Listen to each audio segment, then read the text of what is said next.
What's good? We up early, New York City. That's where we at. Be at the Browner and Vargas car later on tonight in Brooklyn. But we back. It's the Boston Clinic of Morris. Your boy CJ Goodfella still gonna deliver on some videos and probably go live a little bit later while we in the city.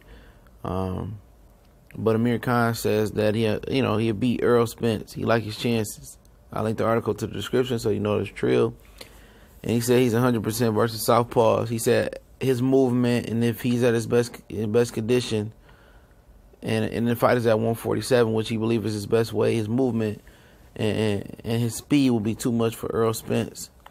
And he needs to be focused on Philo Greco, period. You don't need to be worried about Errol Spence. But I like the prospects of him calling out Errol Spence, but after Philo Greco win in another formidable win. Right now, no. Right now, nah, buddy. You don't need no Earl Spence problems right now. You're trying to look over Philo Greco. Hopefully he's not doing that. Amir Khan's gift, he has a gift and a curse when it comes to his confidence, man. His confidence can help him, especially when it's coming back off a 2-year layoff and getting knocked out. Like he said, he does well in fights coming off a knockout. But for him, it's like, just be focused. I understand that you want to be back where you think you belong, but you got to trust the process. You got to trust that you beat Philo Greco and you need another solid fight, and then, okay, you can turn up to the elite welterweights. If you want to fight Earl Spence, he going to fight 3 times a year. He'll be able to fight you in October, November, December, well at the Ramadan, I believe. And, they need to protect this dude from himself. If he beats Philo Greco today, and hopefully he looks clean doing it, because versus was it Joel Julio Diaz, he got dropped a few times. They didn't even call him that fight. He got dropped like 2 or 3 times officially, something like that. So he needs to be cautious and beat Philo Greco, man. Be very, very, patient.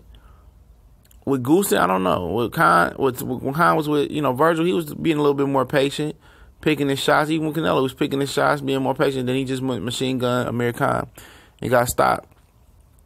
But, it's good to see he got that brash confidence back, but, I would like to see that after the fight. I still believe he needs, and for himself, deserves another tune-up fight.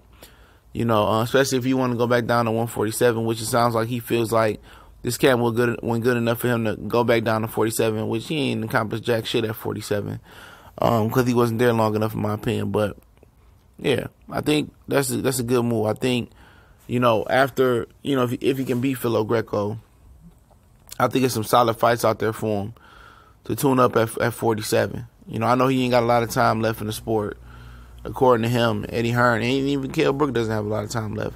But I think Ugis, is a good fight for him. That might not be quite the tune-up. Maybe that'll be a third fight coming back. But there's some guys there that he can, that he can fight. It really is. Granados, he might be a little bit too dangerous. They consider him for this fight. Felix Diaz, if he wins that WBC tournament, guys of that nature. I think he needs to, try to get him a spin. Even Andre Berto at this point, I know they close, but matter of fact, they can't fight. They both trained by Virgil Hunter now. I forgot. So I don't know, somebody like that, man. I think he deserves another tune-up, and see if he can make 47 to be comfortable. I'm pretty sure he knows he can make it now. He was 150 on the nose for this last fight versus Philo Greco, and we just looking forward to see what he got in the tank left. But as far as Errol Spence will beat that motherfucking ass. If he tuned up or not. If he ain't tuned up, Errol Spence will tune that ass up for him. Spark plugs, wires, ignition coils, what you need. Tune that ass up, man. He's talking about his footwork and his speed is too much. Slow and steady wins the race. And for Errol, that's exactly what this would be. Him using that jab that's 1,000% improved since the last time I seen him before he fought Peterson. It was sharp. That jab, and he would cut the ring down on Khan. This won't be no Madonna thing. People forget that Errol Spence is one of the 2 best guys at cutting the ring off in the world. And 2 that Derek James has, and Jamel and Errol Spence and Gennady Golovkin is the three best at cutting the ring off. However you want to rank them, I don't got an issue with it. You know, he would cut the ring off on Khan and beat Khan body down and stop Khan probably with an uppercut or a left hook upstairs. You know, Khan won't be talking about movement. You know, you got to understand that you don't have to have the flashiest and the flamboyant feet to cut the ring off. It's all technique and basic fundamentals. You know, cutting the ring off, you want to make a guy go which way he's not comfortable. If Khan like going to his right all the time, step over to his right and make him go left. When you step over to his right, you make him go left, then you drop the left hook in there to stop him coming out the back door. You use the jab to close the distance. Then you use body work to slow the leg movement down. And we know Khan is a front runner.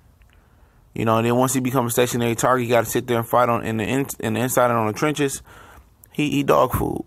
Period. He gonna get dog walked.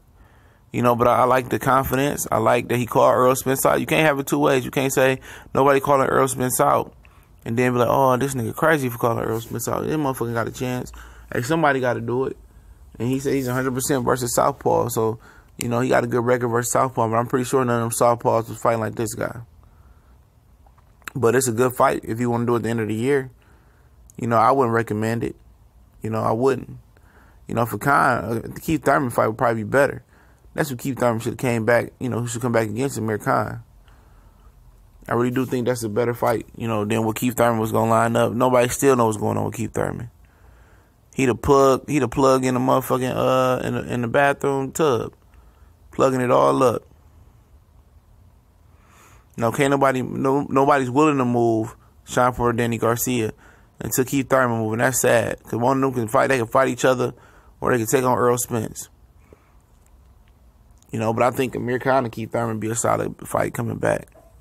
Depending on how Khan look today. If Khan look bad, I'm pretty sure Keith Thurman run that offer off to him. Well, ain't nobody heard nothing from Keith Thurman. I know he wished Agner Cherry best wishes for his FS1 fight a couple weeks ago. But nobody heard from Khan. I mean, not from Khan, but ain't nobody heard from